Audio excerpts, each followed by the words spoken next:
Welcome to the non-league debate. My name is Charlotte Richardson and I'm delighted to be joined by some familiar faces this evening in the shape of Frank Wilson, Jim Cooper and Jody Brown.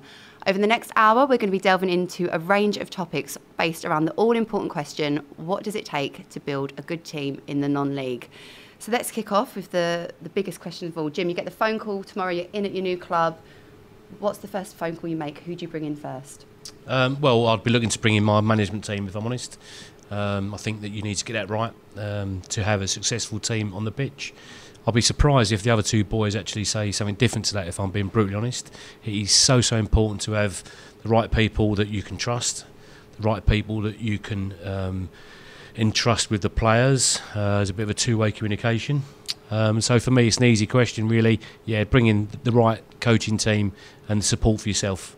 Frank, is that that kind of sentiment you echo? What is the most important piece of the puzzle? I think the initial piece is what Jim's just said there. Echo that in terms of building a staff and a reliable staff around you. That Jim said there. The all-important question is trust. You know, it's getting people sort of in and around your team and just making sure that they fit the right mould and give the team an overall balance. Really about how you're going to intend on starting, how you're going to intend on obviously doing well at that particular club. So yeah, I would say the very first point of call was getting people around you that you know and that you think will work well with you. And Jody, for yourself, how important is that dynamic between your management and the players that you have as well? Building that team around certain players at all, or? I think if I went into a new club, because you're not always given the opportunity to bring in all your own staff. Sometimes you inherit staff and the club sort of suggests that you should keep them. So you kind of know that you probably in your best interest to keep them. So I'd probably make calls to the senior players, like you say, and try and understand what's been going well, what's not been going so well, what the players feel could be improved, and build relationships with those senior players. And then as soon as possible get on the training ground and try and work with the players. One topic I find really interesting to talk to different managers across the whole sort of football pyramid is this concept of a manager having his formation or making a formation work around players. Where do you guys stand? Do you have your own philosophy that you want to embed, or do you look at your resource within your dressing room and make decisions based on that? I've got my own philosophy, but I'm sort of realistic enough to understand that you can't just walk into a new team and imprint that philosophy on them immediately. You know, in an ideal world, you can watch footage back, or you've watched them 2 or 3 times before you've taken the job. So you've already got an idea of their strengths, weaknesses, how they play, what suits them, what doesn't suit them. So I guess the answer is you have to really, in the initial sense, you have to be pragmatic. You have to make the best of what you've got and try and understand what they're good at and what they're comfortable with doing. But I think over a year, 2 years, 3 years, you then imprint your own philosophy. Otherwise, you wouldn't be being true to yourself. Jim, obviously you had an illustrious career at Met Police and a long time to establish that. Was that something that kind of built over your time there? And did you ever sense that shift in terms of it becoming your club because you built that experience and that rapport there? Yeah, I think there is some truth in that. I mean, in relation to going back to formations, in relation to that question as well, is that when we had a successful season down the Met, the following season we would get loads of players leave because higher teams are coming in and they've recognised how good they are, and then I'd have to completely rebuild again. So it seemed to be a bit of a circle for myself, Gav and everyone else down the club. So it was always difficult then to start, you know, if I had a system of 3-5-2 or 4-4-2. As Jody quite rightly said, you had to have a look and see who you had available and what best suited the players, if I'm honest. Frank, what do you think about that? I think that when I was at Tooting, we spent quite a lot of time, when I brought my assistant Paul Dale in, we spent quite a lot of time looking at the blueprint of non-league football and the limited time that you had to train. And we sort of tried to work out, given the shortage of hours and sort of man time and time available that you had with players, how much of that could you dedicate to trying to play or train a certain way. And we just tried to basically have a philosophy or a methodology where we had a routine that was as systematic as it could be, so that all of the time that we spent training or at the club, we dedicated that to a certain pattern. So whether or not it was working on a system of play or a pattern of play or looking at videotape and footage of other teams, obviously all orientated around how we liked or how we wanted or intended to play. But it took quite a long time for us as coaches and as staff to actually sit down and say, well, how do we want to sort of map this out so that what it didn't become was fragmented, where you were trying different things and then you lost a game and then you tried to revert back to something. Because what we found most challenging was if you didn't have enough time spent with the players, it made it difficult to try and achieve something specific. So we just tried to make things as systematic as possible and stick to it. And when we won the league, I put it solely down to having a system and an approach where we just were regimented and we stuck with it and sort of worked through it. When comparing, obviously, the professional game with the non-league game, is that, Jody, one of the biggest challenges? Is like your limited time with players, but then you throw into the mix as well postponements. We're getting into that part of the season now where your fixtures are a bit of a merry-go-round. Is that, do you think, one of the bigger challenges non-league managers have? Yeah, 100%. A non-league manager has to be extremely flexible. You sometimes you'll only have 9 players at training, so you can't work on a specific way of approaching the next game with 9 players. So a lot of your work is done in team talks, in team meetings, at half time. That's one of the biggest skills a non-league manager has to have, their ability to talk and adapt to situations. Obviously in a professional game you train every day. You know the facility you've got, you know the dimensions of the facility you've got, you know how many players you've got, you know that if players aren't there, you can draw them out of the 23s or the 18s to join in. You've got an opposition to play against in training if needed.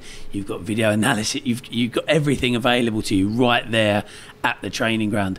Non-league football, sometimes you've got a 30 by 30 square to do your whole session in. You've got to be adaptable. I think it's a great breeding ground for managers, in my opinion.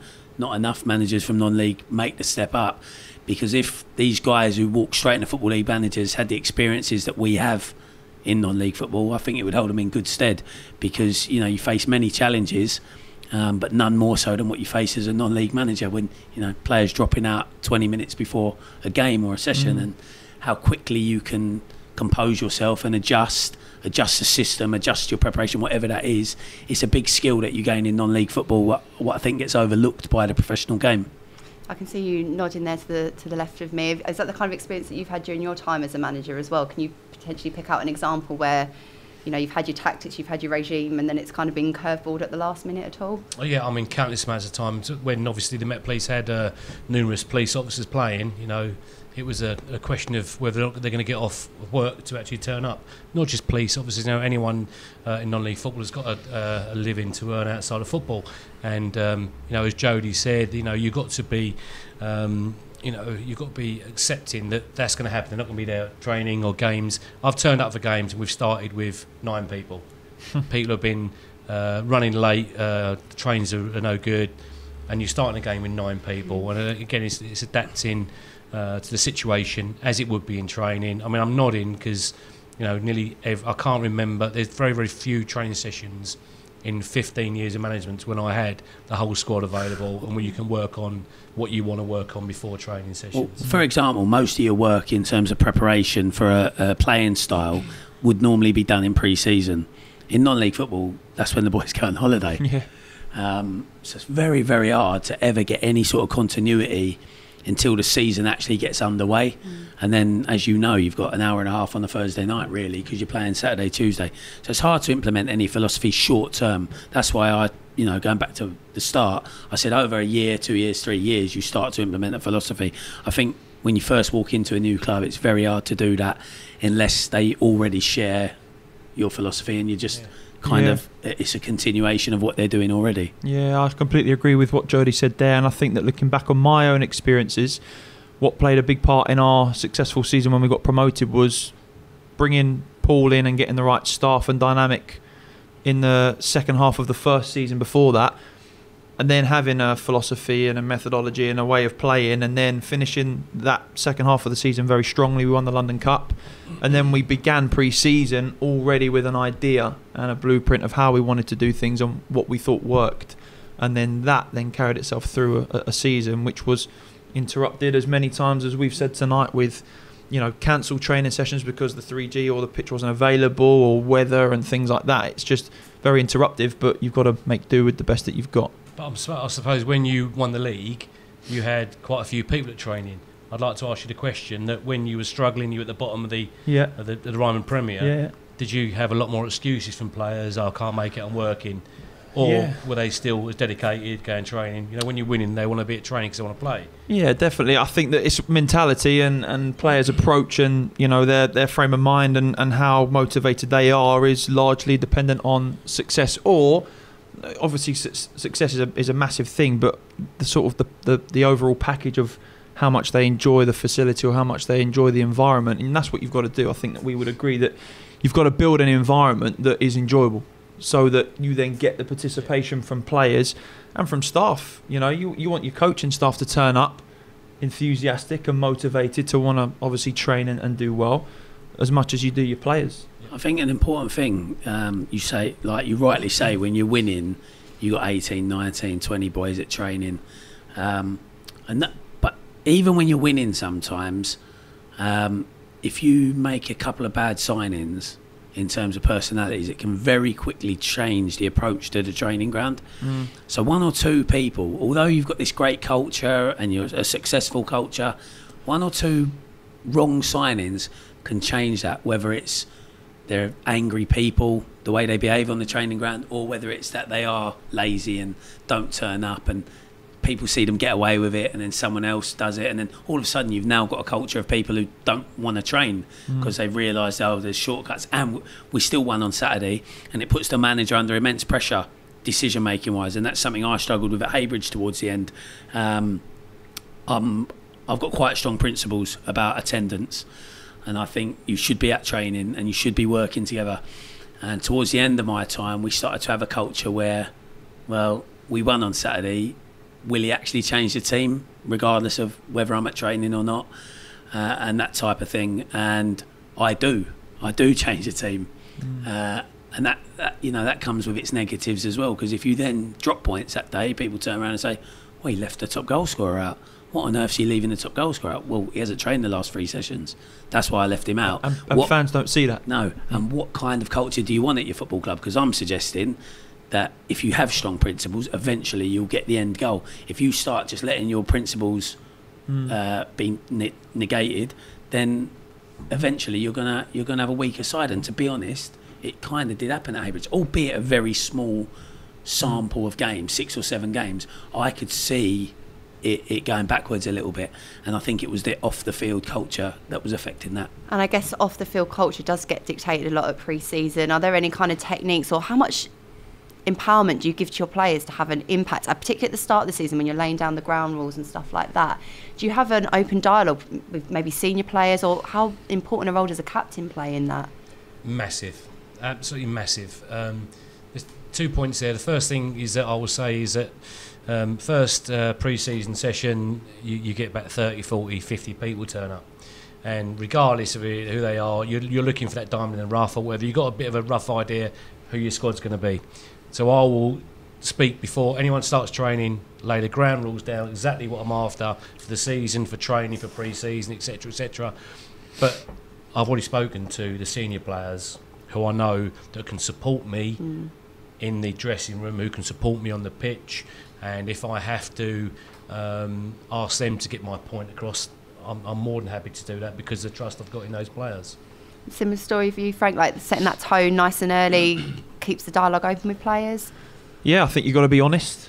I think that most players respect honesty, whether or not you are a disciplinarian type, so you're someone that you have your way of thinking and your style of approach, and that's what you stick to. And if players oppose that, then they can go or sort of whatever decisions you make, or whether or not you might be a little bit more approachable or relaxed in terms of what Jody alluded to. You can sort of adjust your style or adjust your character to accommodate for a certain player or a certain group of players or the dynamic of players.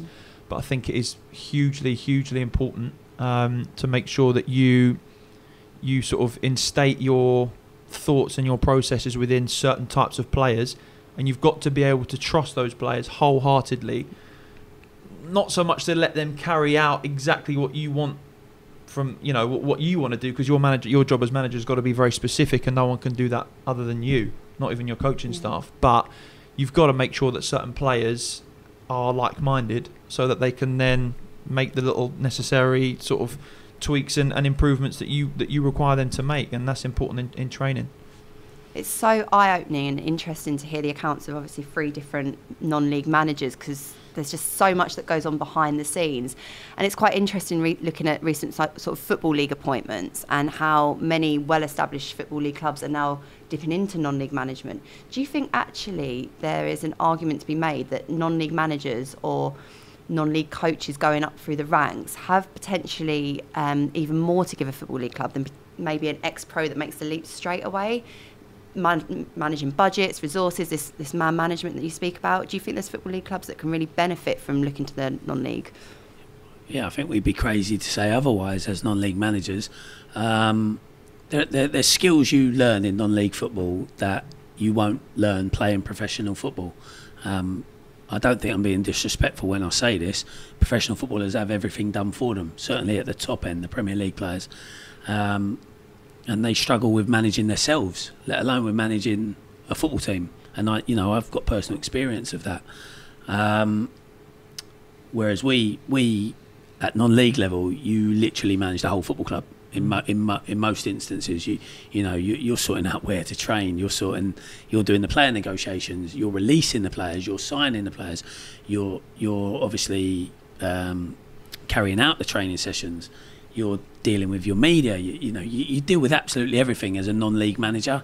And I think the skill set you gain, if you really embrace it and absorb it all, will be absolutely invaluable for a league manager. And he's probably spoken about too often, but what Danny Cowley's doing at Lincoln, winning the conference and now top of League Two and getting to Wembley in the Czech Trade Trophy, surely that is evidence.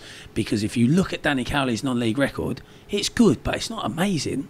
It's not actually amazing. He sort of finished 9th, 14th, 7th. It wasn't like you would be led to believe he won every league, but he didn't. He built success over a long period of time and gained skills that Football League managers don't have. And look at it. He's making a mockery of Football League management. He got to the playoffs in his first year and he's top in his second year. He's showing, and believe me, Danny Cowley's not the Messiah. I honestly don't mean that disrespectfully. I'm friends with Danny, but I just mean I come across lots of Danny Cowleys. There's some that aren't capable of what he's capable of, but there's lots that are. And if they got given the opportunity, I think they would excel. Are there any other sort of non-league managers that catch your eye at the moment that you've maybe come across when you're on the other side of the dugout to them? Any people that you would eye for success for the future to climb up the pyramid? Well, I think Sammy Moore at Concord, which is actually quite interesting, obviously, because Danny Cowley spent many good year at Concord. Yeah, Sammy, I think, is... and I don't want that to say this is what Sammy's idea is, but I think that would be a stepping stone for Sammy, if I'm being brutally honest. I think that he's a young, innovative manager, done well at Leverhead, doing well at Concord. I think that because he's young, he's got different ideas.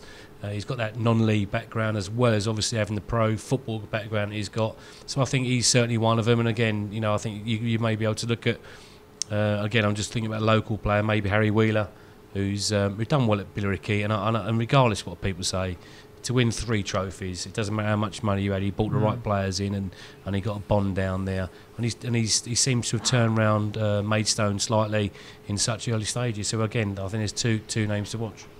Frank, anyone catching your eye? I think from my time as a manager, it's a difficult question to answer, Charlotte, to be honest, because I think that you're encouraged to gauge how good somebody is more often than not by the success that they've had, which might not necessarily be the right way of doing it, but I think you don't get to see or hear too much about what their true potential might be or how their style is, because non-league football is just a template, and we all go through the same hours and do the same sort of things, really. It's like when people say, oh, someone's a good coach but not a good manager, and then you sort of go, well, have you ever even seen him coach? How have you got this perception that he's a good coach? You've never been on a training ground with him. How do you know he's not a good manager? Have you been in the dressing room? Have you been in a player meeting? There is a perception about people, and it's very hard to gauge a manager until you've worked with them closely or got to know them as a friend. And so do you think you can be a good manager without necessarily being a good coach?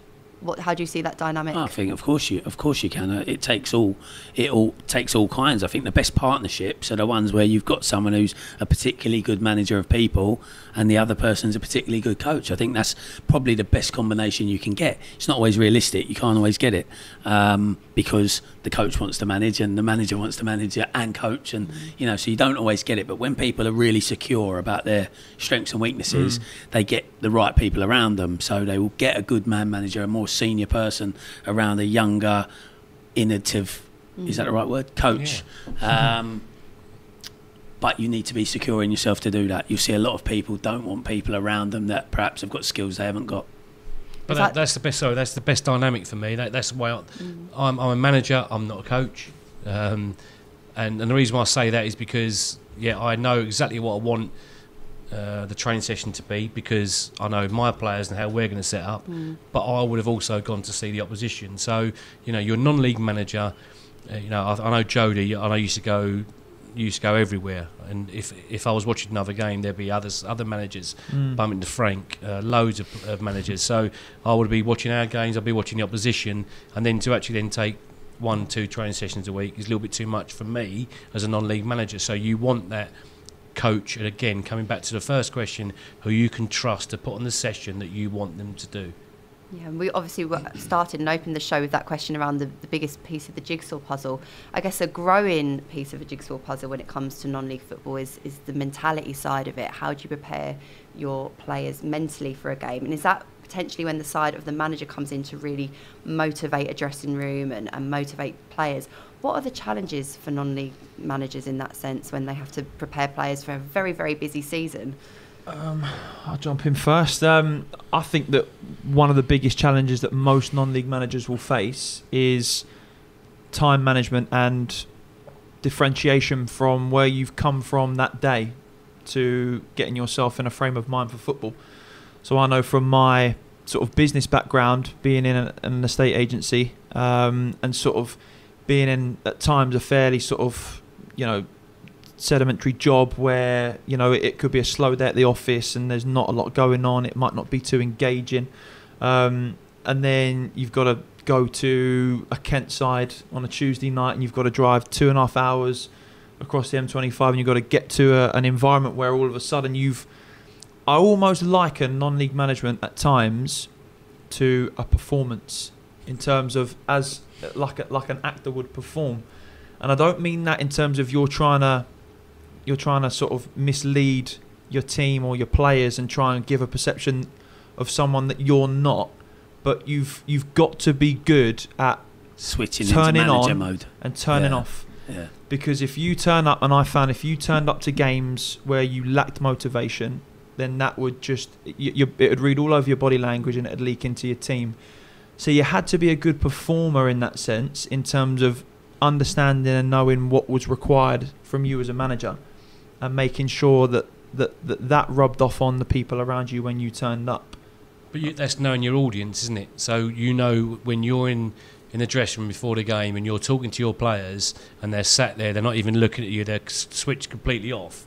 You get the vibe. Sometimes players turn up or the team turn up and they're not quite there. I'm quite happy, literally, to go into a rant before the game's even started, just to grab their, state of mind and get them tuned into the game. And whether that's a good thing or not, I don't know. But ask the players, they'll say not. But you've got to know your audience, you've got to know your players, because some of them have got problems at home, got problems at work, and you've got to understand that as a non-league environment. Professionals, as Jody said, is completely different. You have to have a great deal of empathy as well as a manager. And Jody, did you have to show that side during your management time in various roles as well, showing different sides of your own personality to manage different players and different personalities within a small group? I'll be completely honest. I think it's only a skill I've developed in the last couple of seasons. I started managing very, very young, and I kind of just took it for granted that good players would just play well. So sign good players, coach, play my system, and it will work. It's only in recent years that I've realised that personalities are so important. It's like a jigsaw puzzle. Some pieces fit, some pieces don't, no matter how good they are as players. And that's their personalities as well. Sometimes you get a dressing room where you don't necessarily have to do that motivational stuff before the game.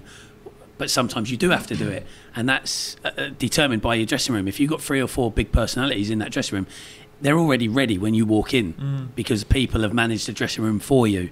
But I only really learnt that, like I said, well, not learnt it, I only really gave it real sort of importance in the last couple of seasons, where I realised even if they were slightly lesser players, if they were really big, strong personalities and leaders, it made a big difference, and they galvanised the group for me, and I had to manage a lot less. And how much do you think players need managing now? Is that, I guess, a bit of an open-ended question? Do you find that your senior players can take that responsibility for you to help the younger ones through? And does that form part of your decision-making process when you've got a budget? If a player can give you value as much off the pitch than on the pitch, he's someone that you're going to want to make a sign-in? Yeah, 100%. Again, just speaking from experiences and from my time at Tooting, our average age was quite low, so we had quite a young side. And obviously, it's a cliche to say, you know, you need experienced players. You sort of hear that word banded around quite a lot, but there's a huge element of truth to it. And I use an example in a player. We had a lad that played for us, Bashir, who's sort of most people sort of in and around the sort of Bostik South and Bostik Prem. No Bash, and he was, you know, he's an experienced player, played many years for different clubs, but he was probably in the year that we won the league, he probably was about 34, 35, but in terms of as a player, as a role model, as someone that was just the stereotypical non-league pro, his value, and he wouldn't mind me saying this, his value to the team was probably more so in terms of just how he acted and how he approached the game of football and how he lived his life away from football as a family bloke. You just respected him, you just knew when you met him what sort of person he was, and the impact that he then had on young players and the right sort of players, because you still get young players that don't have the right frame of mind, you know, whether it's their immaturity or their experiences or the lack of experience. They won't look up to people like Bash because they just choose not to. But if you can surround yourself and try and group players that are adaptable and that do want to take lead from people like him, then those sorts of experienced players become enormously valuable, but just because of the way they are around a football club. Do you think personality can sometimes win football matches over skill?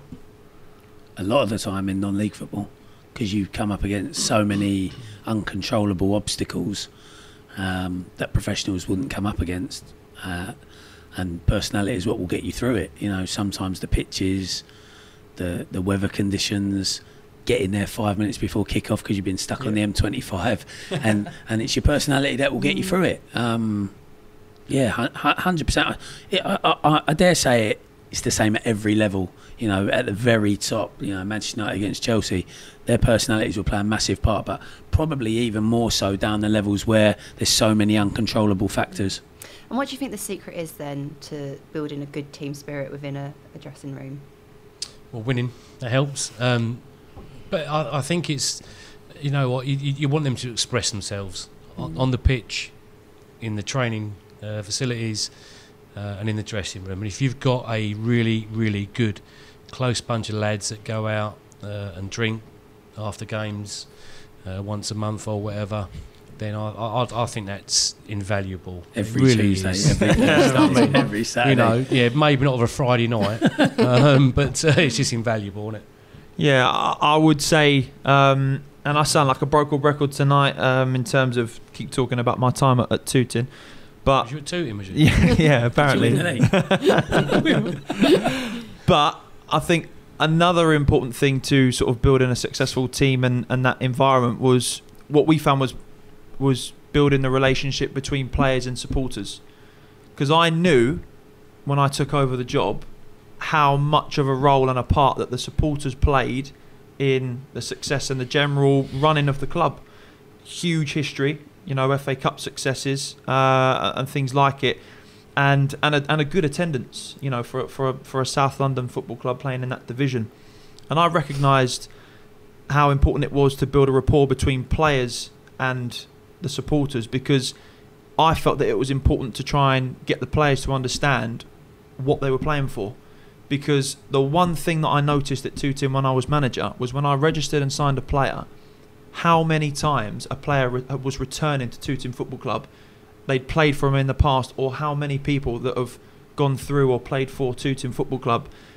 And it was just part of the general non-league merry-go-round of players, probably because of the location of where it is, you know. And it just was a team that loads of people have played for in the past.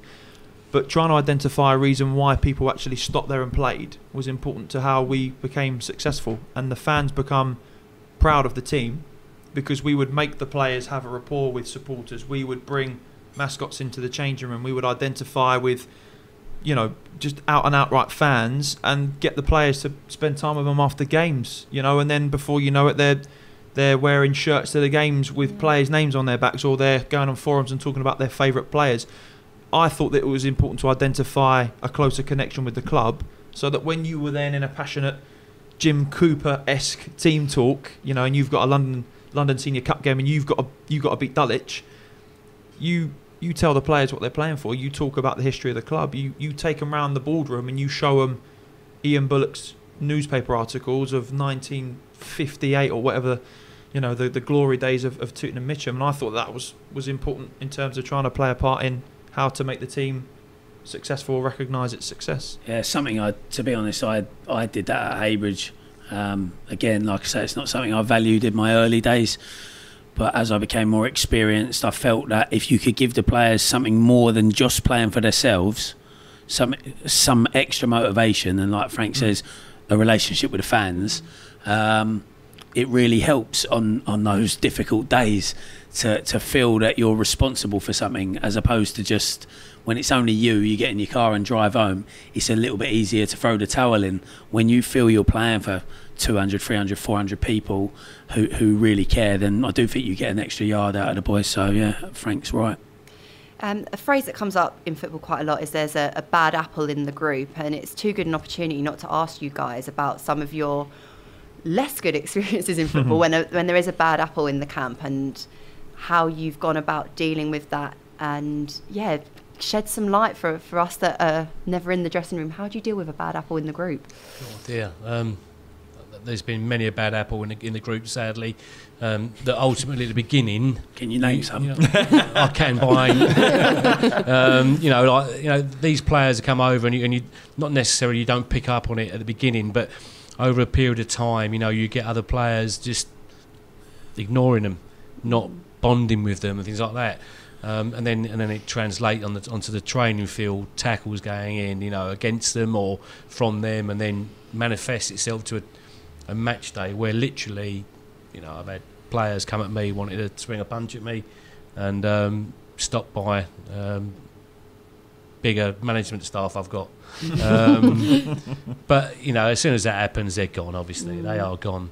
I mean, listen, it's a passionate game.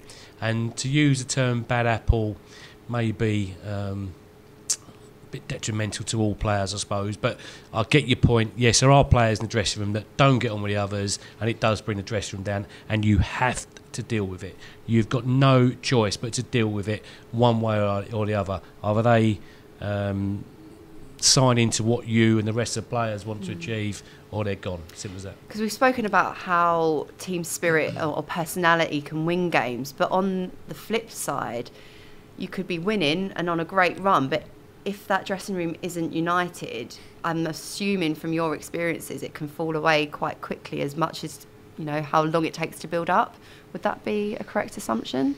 Yeah, and I would say that when last season we got relegated, and I would say that I would be open and say that probably the main contributing factor to sort of our demise and the reason why we went down in the end was what we're talking about now, was the wrong types of people in the dressing room, and sadly, it's something that as a manager you want to try and have as much control over as you can, but more often than not you don't really realise these things until it's too late, and it's surprising how long and how slow a process these sorts of things can take to develop. And at the same time, these sorts of things can happen very, very quickly, and it can be as quick as one player that you sign that you weren't aware of and how quickly that can change the dynamic of a dressing room. And for us, we had players that just unfortunately were toxic. We had people that just weren't in the changing room for the right reasons, and some of the things that I've alluded to from the positive side of the fence, these weren't players that represented that. These were people that's agendas were completely different to ours. And when I say ours, I mean the team's, not just mine, that the team's, what we built. And it was disappointing, and in the end, sometimes as a manager, you can become a little bit powerless to it, and that might be down to a budget restriction, that might be down to a lack of a staff, lack of people around you to try and endorse what you want. And in the end, we paid the ultimate price, because we definitely had an imbalance in terms of the dressing room, and we had players that I should have recognised sooner. And had we got rid of them, I think that we probably would have stayed up. It's fantastic to hear you're obviously being so open about your experiences managing within the game. A kind of quick fire question to you all, I suppose. Have you ever lost a dressing room? Where shall I start, Jody? I don't think I've lost the dressing room. I said it before we came on. I think in one job I never had the dressing room.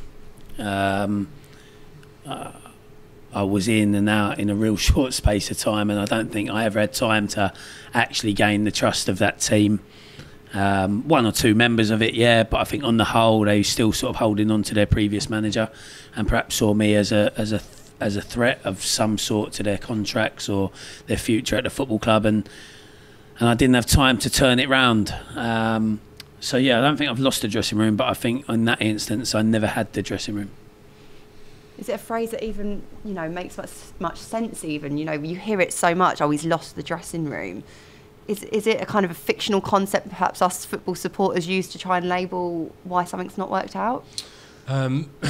Well, I think it is, because if you're a good manager, you shouldn't be losing the dressing room. It's as simple as that. You should have some things in place that will prevent that from happening.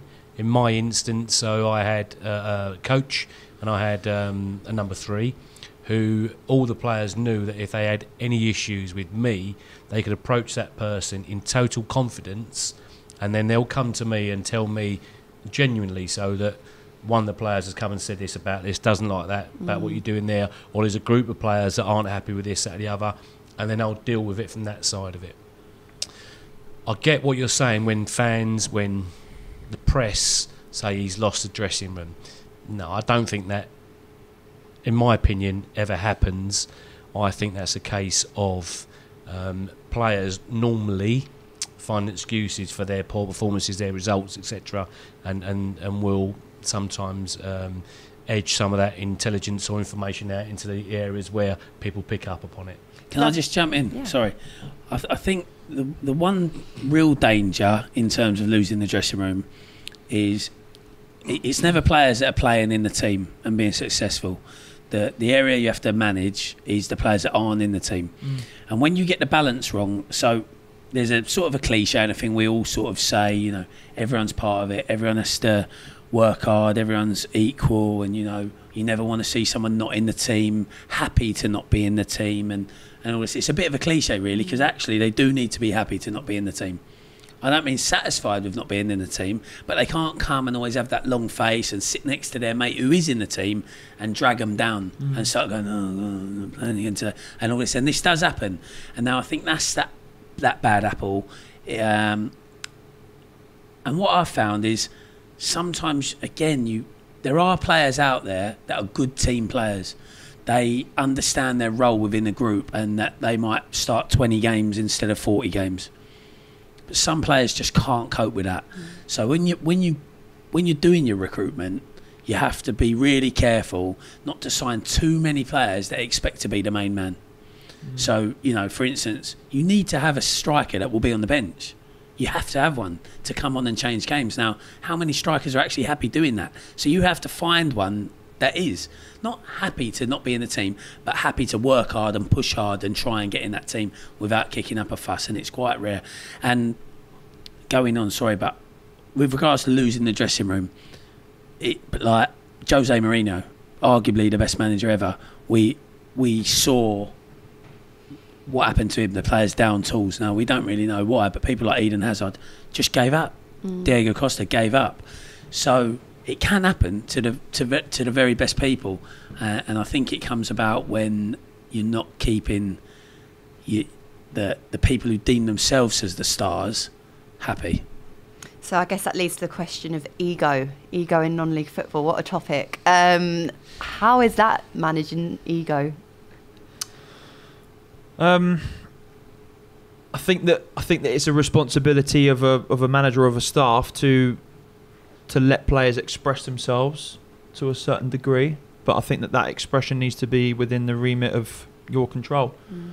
I think that I think we all like, and we probably all favour as managers, personalities. We all favour players that bring something extra or something additional to the playing staff, outside of their ability.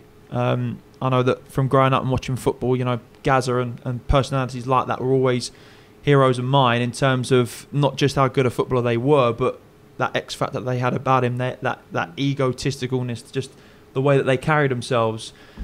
It just has to be the right balance, and it has to not tip the balance of what you want in your team. And we had loads of good personalities at the club when we were there, and it's part and parcel, I think, of the enjoyment of being a manager. I think that I personally used to enjoy turning up to football and having a laugh with certain people, and certain people having a bit of an ego, and the sort of overall banter, that goes with non-league football, which I think is priceless, to be honest, because I can almost guarantee and say from experience that level of camaraderie and that banter and everything else that sort of goes with non-league football is probably unlike any other environment, even compared to the professional game.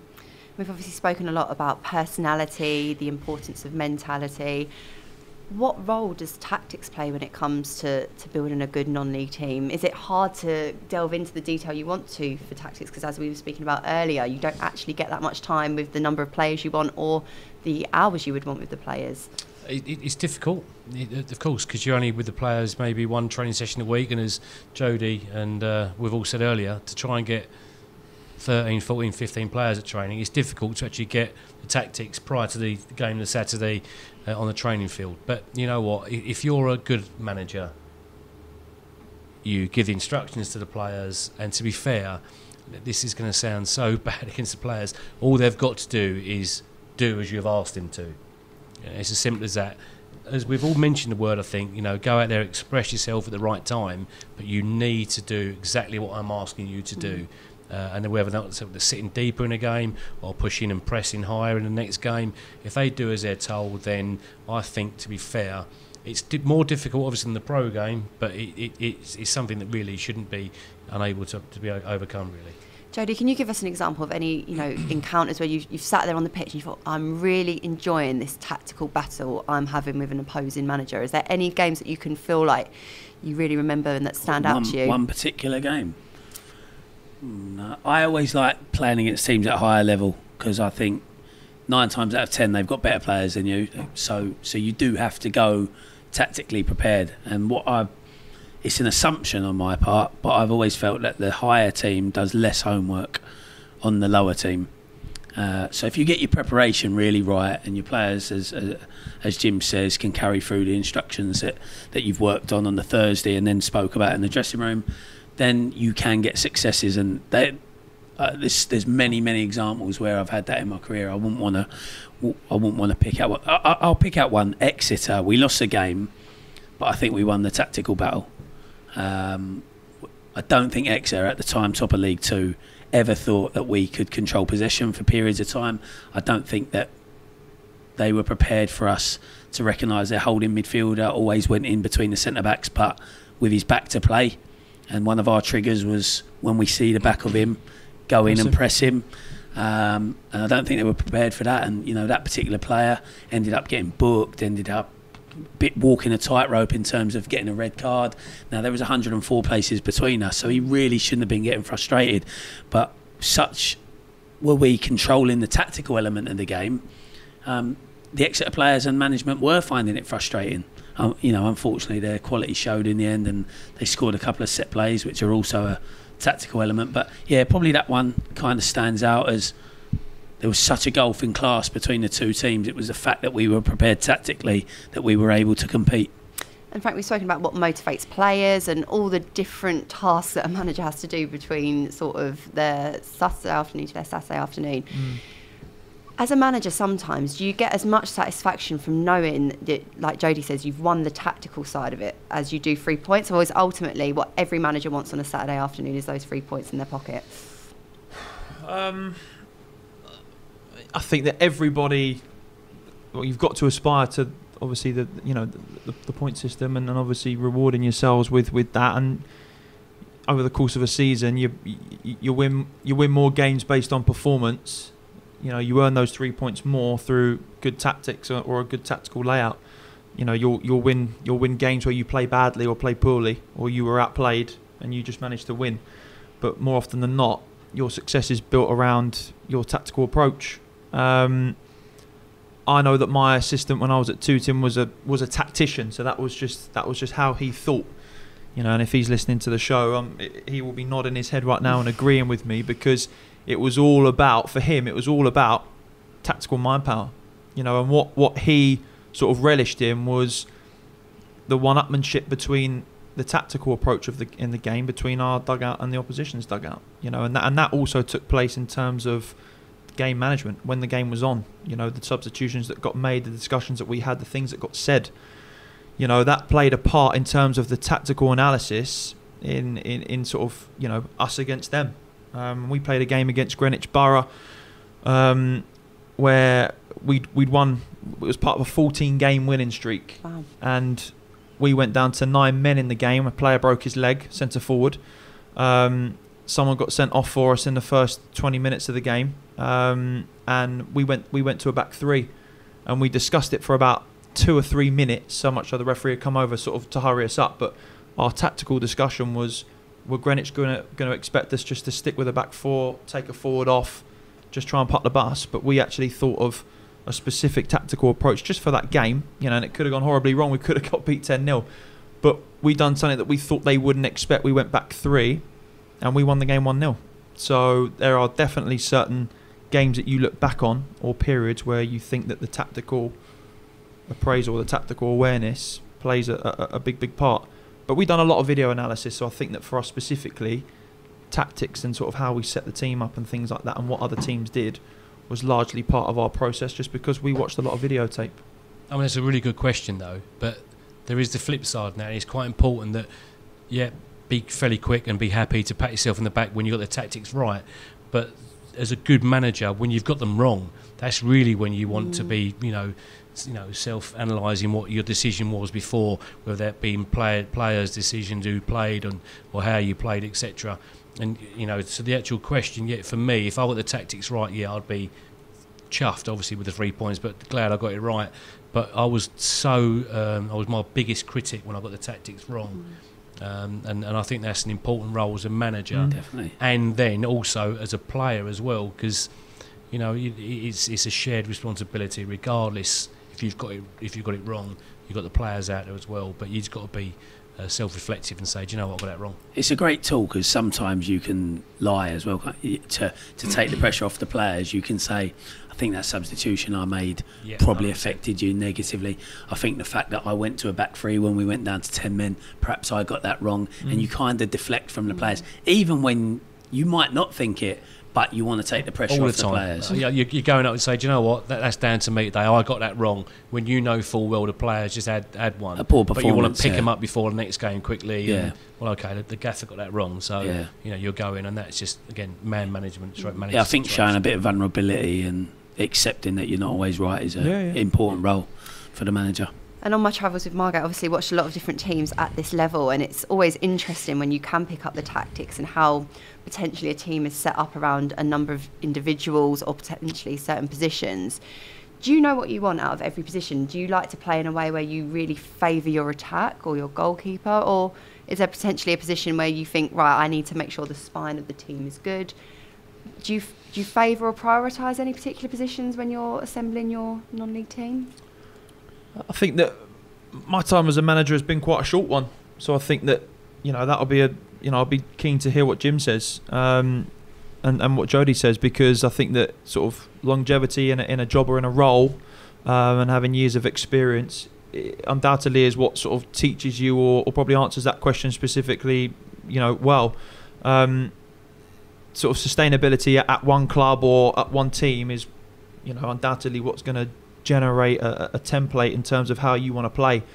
So I'm pretty sure that, had I still been at the club that I was at last season, this season, there would have been things that I wanted to remain consistent in terms of there would have been positions that I wanted to identify that I thought would have been important based on the summary of the last 3 years. But I think that that's probably something that you build over time and with different types of experiences, whether it's albeit at one club like Jim in terms of 15 plus years at the Met, or at equal time in management for Jody, but at different clubs, and knowing what different things and what different strategies work. But I didn't have one particular thing. I think that it was more organic for me. I was just trying to learn as in the short amount of years that I was a manager. Jim, how about yourself at Met Police? Obviously, you had a long time there. You were able to build a squad. Was there always a role you thought, if I've got that nailed down, if I've got that position right, I know I can build a foundation off of it? If I'm honest, goalkeeper was always the first one we looked for. Closely followed by a good centre forward who's going to put the ball in the back of the net. But we thought it was, we had to have the goalkeeper who could instill confidence in your back line, who would talk, who's not only just a good shot stopper, but the person that, when things are going against you, that would stand up and be strong and actually save you points throughout the season, things like that. The interesting thing, I was hoping that Jody was going to answer, but because we played Haybridge in the FA Cup, drew both games, I beat some pens, still a subject. But from my point of view, what I saw in his side was, and it may be totally Jody's opinion against his opinion, but he's the leadership from the centre halves and the spine you mentioned was, in my opinion, phenomenal. But it was just backed up from everyone else. It was like a tree trunk. Like you had that spine in there, and then all the branches were like, neat, tidy, really, really good. But it all went into that big, the spine, the trunk sort of thing. I don't know if that's how you set up or not. No, it wasn't purposeful. They were good players that we brought in. It wasn't a purposeful attempt to build a spine, but yeah, I'd agree with you. That side had a particularly strong spine. And going back to a lot of the subject tonight, it was as much about their personalities and their leadership qualities as it was about their actual quality as players. What I think is important when you first start building the team, I try and hold on to some level of continuity, even if I'm going into a new club. If I could keep the majority of their squad, providing they're reasonably good, they're not a side who's really struggling at the bottom of the league and out of their depth. I think continuity is absolutely key. That helps your dressing room, it helps your process on the training ground, it helps your playing style. And if you look in non-league football especially, it's not a problem in professional football because they have long-term contracts, but in non-league football, the sides that keep a squad together for 2 years tend to have success. And it was really interesting off air, you were saying about when you were in the dressing room at half-time, you would say your bit, and then when you were done, you would leave. I find that a really interesting dynamic for a manager as well. Like, how much freedom do you give the players at important points during a game, in that half-time space in particular, to say their piece? So, it's not exactly the same all the time because the environment's always changing and the situation, but as a general sort of rule, I would come in, say nothing for a couple of minutes, ask people if they want a drink, and just kind of keep myself to myself. I'd maybe have spoke to my staff outside in the hallway before I went in. Then once they've had 2 or 3 minutes, because you've normally got an argument going on, someone saying that was your man, this was your man, something, let them get that off their chest. Yeah. Say my bit for maybe 7 or 8 minutes, sometimes less, sometimes more, depending on the circumstances. And then, try and give them a bit of time to themselves again to mentally prepare themselves, however they do that, ready to go back out. Frank, how about yourself? I learnt more in my last season, so last year, in terms of what Jody's just discussed there, in terms of the template of the dressing room, especially half-time team talks or sort of how to prepare and gear towards match days and then manage that. I think that one of my flaws at times was my emotional connection to the game itself, so what was happening in the game, and sometimes, believe it or not, Jim, I might talk too much. I might say things or I might over-elaborate something. And what when we sort of set off, I knew that would make everyone laugh. Everyone at home is probably killing themselves laughing as well. But what we sort of found was that we had to have a process whereby it was as player led as possible, but within the sort of remit and the control of the management team. What Jody just said there is what I craved last season, but we just didn't get enough of. Coming in before or during or after games and having player-led conversations from senior players, saying the right things as well, not just kicking off, saying the things that you want to hear as a manager and that you want to hear as a teammate. You know, whether it was compassionate, whether or not it was criticism, whatever it might be, but trying to figure out what the balance would be in terms of letting some instances be player-led, because that then comes back to what we were talking about earlier on the show in terms of responsibility of players, how important certain senior players can be. And we didn't have enough of that last year where we weren't successful, but we had an abundance of it when we were. So I just think it's about trying to make sure that you can have an environment where you recognise what your strengths might be, and stepping back and letting people do their bit and say their bit was important. Jim, would you agree with that? Would players ever influence your tactics by saying, look, Gaffer, this is what it's like on the pitch? Would you be open to those kind of suggestions and that kind of influence? Or was it, no, we're on the sidelines? You just answered that. It would have been no. I mean, yeah, I mean, during the week after the game's finished, then 100% we'll analyse it, where it went wrong, etc., and I'll ask their opinions. What I used to do, and I don't want to give too much away because I would like another job at some point, was that I'd have one or two of the really senior players that know that I'm going to go into one, and I'll kick them out of the dressing room early. And they know that that's their cue to get them all together and then in a huddle and say, right, let's show whatever they want to call me, you know, exactly that he's completely wrong in what he said at half time. And again, it's a little bit gamesmanship. You know, I wouldn't allow them to dictate a half time team talk. I've got myself, I've got assistant manager, coaches in there who are actually seeing the game from the sidelines, and I think that we're better place to give an informed decision about what's going wrong than players on the pitch who may or may not be having a good game anyway. I think another important thing is because there are times when you've got to lose your rag, even if you're just putting it on. Yeah. So, and sometimes your assistant will go to you, "You all right?" And you go, "Yeah, I'm fine. I just that was deliberate. I wasn't actually feeling that way." But also, you have to pick the personalities that can cope with it. So sometimes, like I would have. I don't think you'll mind me mentioning Ryan Henshaw, our centre-back. I would really get into Ryan. Now, he was my most consistent player, won every header, but I would get into him about his lack of talk, his lack of leadership, trying to do other people's jobs and things like that. But I wasn't really talking to him. I was talking to the other centre-half or the right-back, but I was getting at Ryan, and he'd look at me like, can't believe the gaffer's coming for me again. But really, it was the person to the right of him and the person to the left of him. But I knew that if I did it to that person, that they would crumble and or come back at me. You give all your secrets away, mate. That's how you are. or get upset. So you've always got people in the dressing room. I even did it with the Spanish boy, Luque, who's gone on to Lincoln. Whether he could understand me or not, I don't know. But, you know, because he was noticeably our most technically gifted player, the boys looked up to him.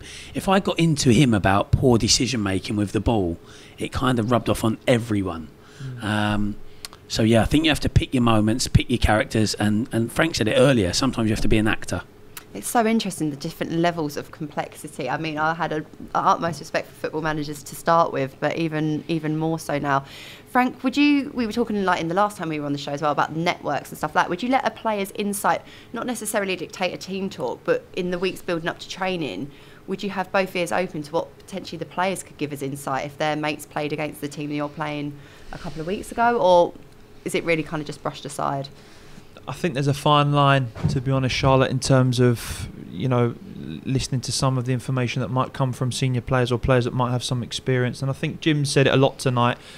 There's got to be control led by you and your staff as management. And if you do the right things in terms of the general approach to match day, scouting, analysis, all that sort of stuff, work on the training field, shouldn't really need the additives in terms of what we've alluded to there in terms of what players might know from their friend. More often than not, it turns out to be untrue. And if you spend too much time focusing on what someone said or what someone's heard coming out of the other dressing room or the other camp, then you're focusing too much probably on that side of the preparation.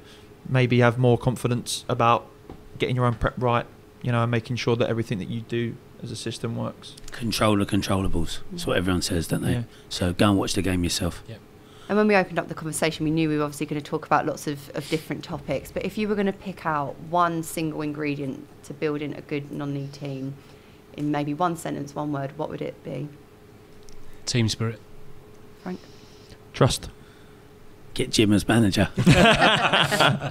Well, on that note, I think that is all we have time for this evening. Gents, as predicted, it was a really eye-opening hour with you, and thank you for your honest insight.